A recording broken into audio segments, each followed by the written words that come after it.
le propriétaire des lieux, le galeriste, conservateur, c'est moi, donc je vais faire une petite présentation en tant que conservateur. Voilà. Et j'invite un artiste qui se trouve ici, Gérard. Je suis l'invité. Et nous avons fait nos études artistiques ensemble, ce qui est quand même... voilà. Voilà, alors, donc là, les gens qui ne connaissent pas, il y avait 2 personnes tout à l'heure qui étaient là, je leur dis que c'est un endroit permanent qui est ouvert tous les samedis après-midi seulement, en général.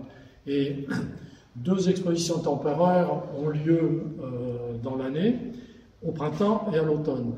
Et à l'automne, comme en ce moment, on ouvre, et je mets en place une exposition qui a un lien avec les journées européennes du patrimoine. Donc l'année dernière, c'était des architectures vues aériennes du patrimoine. C'était le titre de l'exposition. Donc là, on est au début de cette exposition. Alors, pourquoi cette exposition est patrimoniale?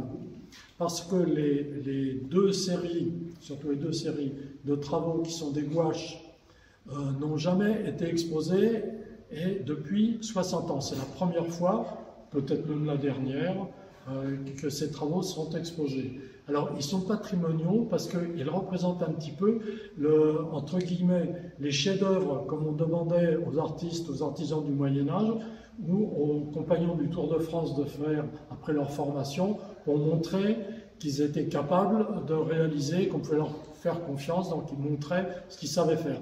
Alors, ces travaux-là, les canards et les guitares, ont un peu ce caractère-là, puisque c'est ce qu'on demandait à de futurs professeurs d'art plastique et de dessin et d'histoire de l'art de faire voir leurs compétences au bout de 4 années d'études qui se trouvaient là à Paris. Alors, si vous avez un peu le courage de lire le petit texte là, c'est un peu un résumé de ce que je viens de vous dire maintenant. Donc, ça devient patrimonial, une espèce de témoignage de ce que le ministère de l'Éducation nationale, qui voulait remplir tous les collèges après le baby-boom de France, voulait remplir avec des professeurs de musique, d'art plastique et de travaux manuels, qui soient voilà, dans les lycées, voilà, et les écoles normales aussi, j'ai oublié, pour pouvoir enseigner officiellement au nom du ministère.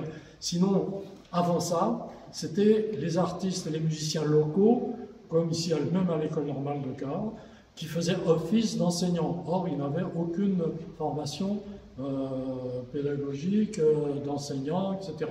Donc, ils faisaient ce qu'ils pouvaient. C'était souvent bien, des fois moins bien, etc. Comme après aussi, quand il y a eu des professeurs plus diplômés, si vous voulez.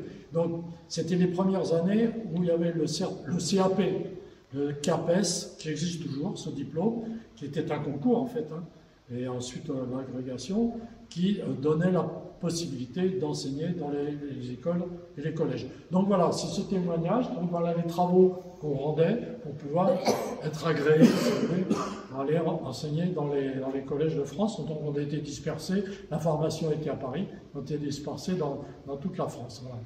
Donc Gérard est allé en Normandie, moi un petit peu, mais pas longtemps. Après, j'étais allé dans l'Ariège, Gérard est allé ensuite à Brive, et ensuite, moi, je suis allé à Perpignan, et ensuite, on est venu à Cahors. Moi, j'étais à l'école normale, et Gérard dans un collège de Brive. Voilà. Et maintenant, on est à la retraite. Voilà. Mais on a toujours fait artiste, et une originalité aussi, c'est qu'en tant qu'artiste, on a eu plusieurs chantiers de mosaïque, notamment, comme celle qui se trouve dehors. On a travaillé plusieurs fois ensemble sur des projets. Ensuite, on s'est retrouvés sur des projets aussi d'illustration, aux éditions de Milan, aux éditions de Belin, etc. Donc, on a souvent travaillé ensemble. On a eu notre formation, et puis un jour, enfin non, au début, voilà, j'ai épousé sa sœur. Et voilà, j'ai épousé le copain. Qui se trouve ici, voilà. Et voilà, je lui ai prêté ma sœur. Voilà, donc j'ai fait la présentation de l'exposition, donc voilà, vous pourrez la regarder, l'apprécier comme vous voulez. Et je vais passer donc la parole donc, à mon artiste invité. C'est fini? Moi je finis, oui, voilà, je vous souhaite la bienvenue. Ça aurait été bien qu'il y ait 50 personnes. On en fait trop. On n'entend pas l'autocar des Japonais. Excusez-moi, on a déjà des gens de Madagascar qui sont venus. Merci. Moi, j'ai préparé un papier, excusez-moi. Canard. Il s'ouvre pas. C'est comme le bec. Alors, avant tout, je dis un grand merci à Christian, qui est ici, pour m'avoir invité à occuper un coin de son magnifique musée. Cela fait bien longtemps qu'il persévère, avec confiance et bienveillance imméritée, à être pour moi un mentor qui l'entraîne dans son sillage. Il n'est pas inintéressant de souligner qu'il se prénomme Christian et non Christo. Sinon, il y aurait ici Monsieur le Président de la République pour l'inauguration. C'est un peu raté. Christian n'a pas le goût du scandale ni de l'emballage médiatique, encore que pourquoi pas la statue de Léon Gambetta.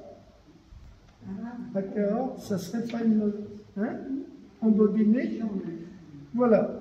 Mais il a une puissance de travail remarquable, moi qui me sidère à chaque fois. Je rajoute, c'est pas dans mon texte, de très grands talents multiformes qui s'exposent ici en partie, et que M. Christo, réduit à une activité élémentaire de type Amazon, c'est-à-dire emballer des trucs et les envoyer, n'est-ce pas, aurait bien fait de lui envier. Mais Christo ne connaît pas Christian, et c'est dommage. Il a disparu avant d'avoir eu ce privilège. Bon, tant pis. Coup de chapeau et longue vie au petit musée Christian Verdun, exceptionnel. Quant à moi, quand je suis née en Catalogne, ma chère maman Georgette s'est écriée « Oh qu'il est laid !» Je crois que c'est vrai. Ce qui n'était pas tout à fait faux, mais depuis, les choses se sont très nettement améliorées. Je prends les réactions. Merci beaucoup, merci beaucoup. Non. Mais il aura fallu du temps. Ensuite, résignée, ma chère maman m'a appelé mon petit, ma puce, ma poule, mon poulet, mon lapin, mon petit canard, en me mettant dans un parc. Et enfin, plus tard, mon canard. Sans doute parce que mon foie devenait un peu gras. Et bien logiquement, elle ne me demandait pas « fais-moi risette », mais « fais-moi rillette ». Bon, ça va? Bon. Ainsi, de mère en fils, le canard est entré dans ma vie. Jusqu'à cette période de formation professionnelle dont Christian vient de parler, à Rouen, le canard à la rouennaise, entre parenthèses, une recette renommée. Un parc et un musée plein de canards, c'était le rêve. Voilà, enfin pour rendre hommage à cet oiseau qui a contribué à mon diplôme, merci canard, on doit constater que comme toutes les créatures de la nature, on n'a pas fait dans l'économie.